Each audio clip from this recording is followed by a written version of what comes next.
Cubs drop another game to the Brewers. PCA gets fined. Ian Happ says something stupid.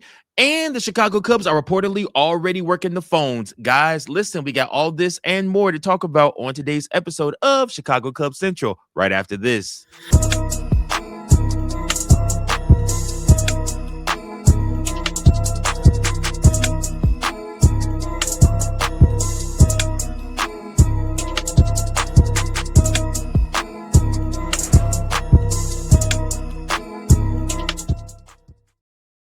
Welcome in, everybody, to another episode of Chicago Cubs Central, your number one spot for all things Chicago Cubs. I'm your host, Mike Jones. Do me a solid. Make sure that you like, share, and subscribe so that you never miss any of the action right here on Chicago Cubs Central, guys. Listen, the Chicago Cubs do go ahead and drop the series to the Milwaukee Brewers. Not something that we thought we would be saying.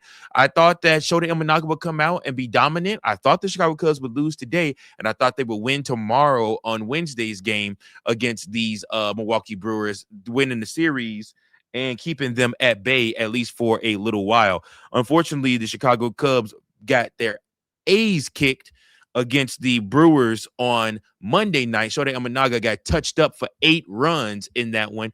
And then tonight, Ben Brown gave up 5 runs in this game. Well, not 5. I don't know. I think Ben Brown gave up 3. Chicago Cubs did end up scoring 2.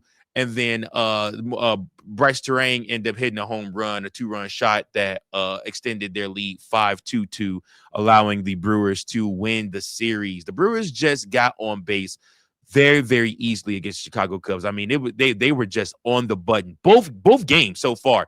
Like, they have the Chicago Cubs pitching figured out.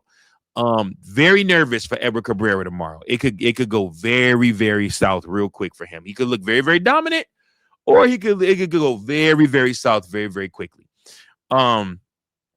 But again, that remains to be seen. We'll see what they have in store. It will be Edward Cabrera going for the Chicago Cubs, trying to give them their 30th win of the season. And he will be going up against none other than hold on, let me make sure I get this right. I don't want to mess it up. Sorry, guys. It will be Edward Cabrera going up against Kyle Harrison. Kyle Harrison has a 4-1 record with a 2.09 ERA, and Edward Cabrera is 3-1 with a 4.06 ERA. You guys tell me how you think that's going to turn out tomorrow. I think we can all pretty much guess.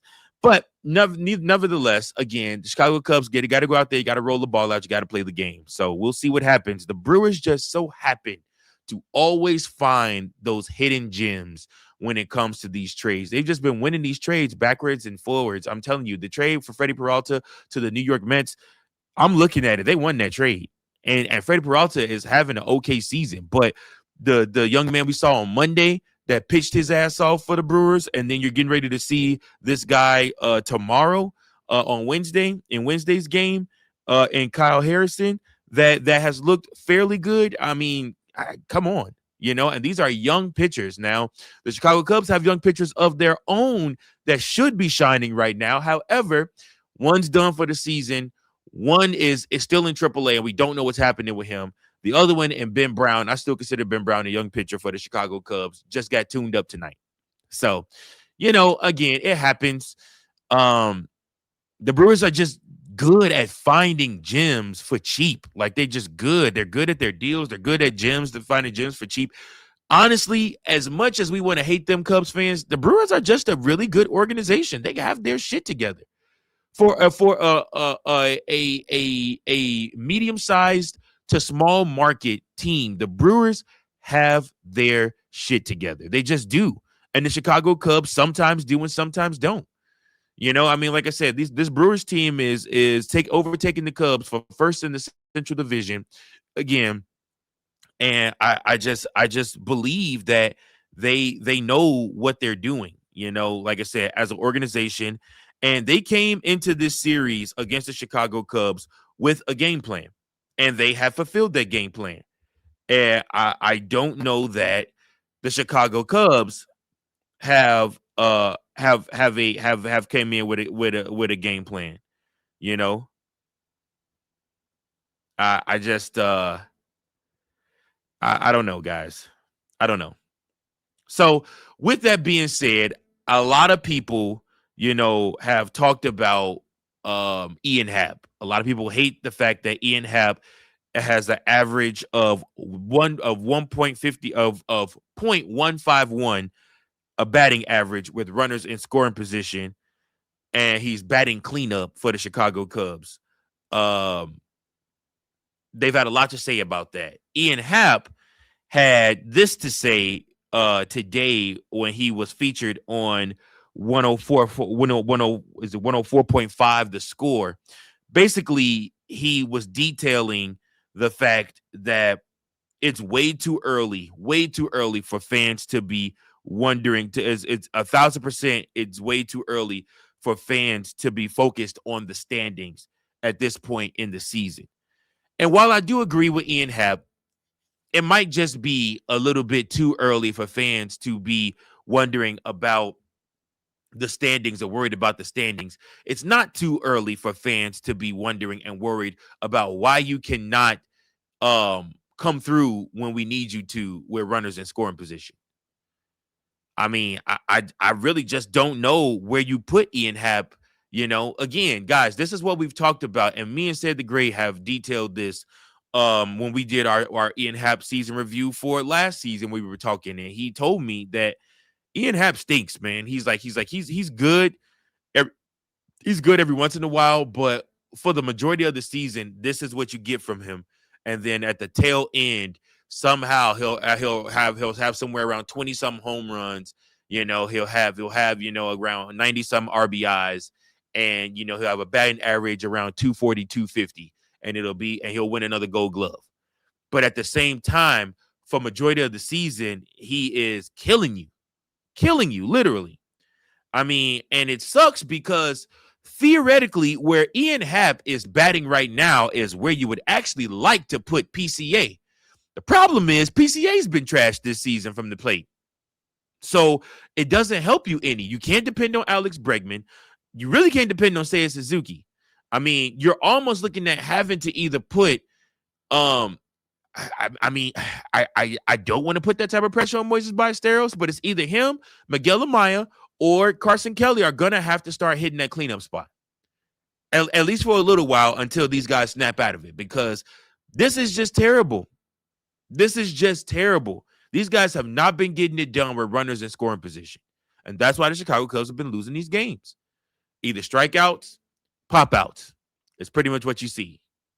And a lot of times, like I said, these pitchers know that, so they're licking their chops when they see Seiya Suzuki coming to the mound. They're looking, to the plate. They're licking their chops when they see Ian Happ.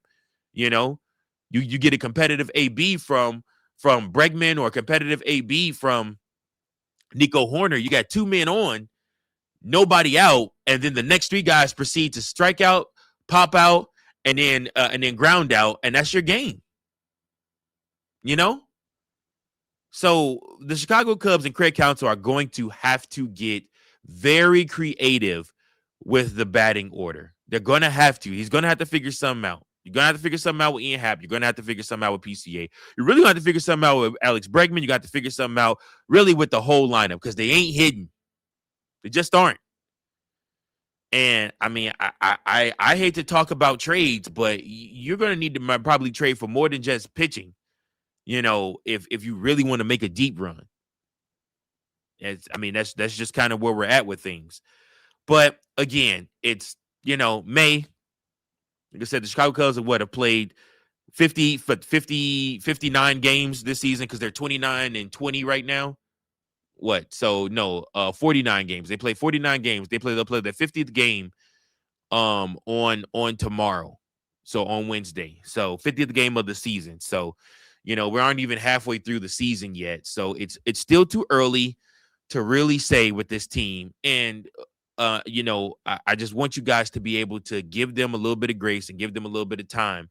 But also, at the same time, I like the fact that I believe our GM and our team vice president is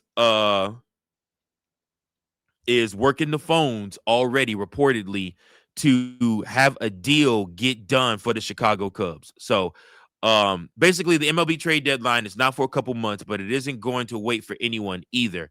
while waiting for the deadline could increase the value of returns coming to those teams selling. Some buyers are willing to pay a premium to get the deal done early. The Chicago Cubs are reportedly one of those teams that might react soon. The Cubs, before today's game, were hanging on to by a thread to the lead they built in the National League Central, but their lead was just half a game ahead of the Milwaukee Brewers. Now the Brewers have leapfrogged the Chicago Cubs, but the Chicago Cubs are already reportedly looking for trade partners. So Jim Bowden of The Athletic has the Cubs in fourth place in his latest MLB power rankings. Within the piece, Bowden expresses the Cubs missing Justin Steele, Cade Horton, and Matthew Boyd for the depleted starting rotation. As for their position at the deadline, Bowden declares the Cubs will be buyers at the deadline. He also says Chicago is already making phone calls regarding starting pitching help, and I would expect between now and the trade deadline they land a starter because they have the prospects to make a deal. Realistically, the end of May is when the first batch of selling teams could declare themselves out of the race. Colorado, San Francisco, and maybe even the Red Sox or the New York Mets could be among those teams. Watch for the Cubs to be players in those markets. So the report from Jim Bowden is the Chicago Cubs are going to be players in the trade market. They're already picked up the phone, already looking for trade partners. And again, this is one of those things where good on them. Good on them, because literally the Chicago Cubs have to figure it out, and we need more pitching. Again, I wouldn't mind moving Matthew Boyd to the dugout, to the I'm sorry, not to the dugout, to the bullpen, if it were really up to me. Like I said, I don't know. I just want the Cubs to figure it out. I want us to get back to our winning ways. Again, it's just important for us to be able to hold serve in the National League. And again, we are still 9 games above 500. Our two 10-game win streaks have done wonders for us to keep us in the fight, but we are not helping ourselves right now with this cold stretch that we are on. But again, I do believe the Chicago Cubs are going to snap out of it. Last but not least, speaking of snapping out of it, somebody that didn't just didn't look into it today. I think he's got a lot on his mind, a lot on his plate, and he wears his heart on his sleeve, is none other than Pete Crow-Armstrong. I would call him the emotional leader, or at least one of the emotional leaders of this team. Pete Crow-Armstrong, guys, is being fined an undisclosed amount by the MLB for his comments he made towards that White Sox fan on Sunday's game. I believe it was either Sunday or Saturday's game. I believe it was Sunday's game, where he told her what she could do with his genitals and whatnot. Again, not the most tasteful language to use, especially not to a woman. However, this woman was taunting and messing with PCA all game long, and I guess he had just had enough of it. Frustration took over. He's not hitting. You know, he had made a couple mistakes out there in center field. And he just, like I said, he looked just out of it. I mean, even in Tuesday's game, there was a routine catch that he normally makes against the Brewers, and he missed that, and it allowed runners to get in a scoring position. So again, PCA has to clear his mind. He has to get back to baseball. PCA is struggling right now, but the Chicago Cubs, if they're going to have any chance of being good this season, PCA is going to have to wake back up. And he's going to have to turn back in, because the Cardinals are still playing good baseball. The Brewers are playing good baseball. You know, the Pirates have quieted down a little bit. The Reds have quieted down a little bit, and the Cubs are struggling right now currently. So, I mean, like I said, it's one of those things where, you know, you have to figure it out. And I'm hoping and praying that PCA figures it out. We need our superstar stud PCA to come back and do what he does best. But listen, man, that's my episode for today. I appreciate you guys so much. What are your thoughts on the Chicago Cubs and the teams that are listed as potential trade partners for them? We're looking at the New York Mets. You're looking at the San Francisco Giants. You're looking at the Boston Red Sox. You're looking at teams like that, the Colorado Rockies, teams like that the Chicago Cubs could potentially make trades for and get better pitching. Here's to hoping that this happens for the Chicago Cubs sooner rather than later, because our leads aren't going to hold up much longer. Until next time, go Cubs, go. Thank you for watching another episode of Chicago Cubs Central, the #1 spot for all Chicago Cubs content. Remember to like, share, subscribe for more Cubs content.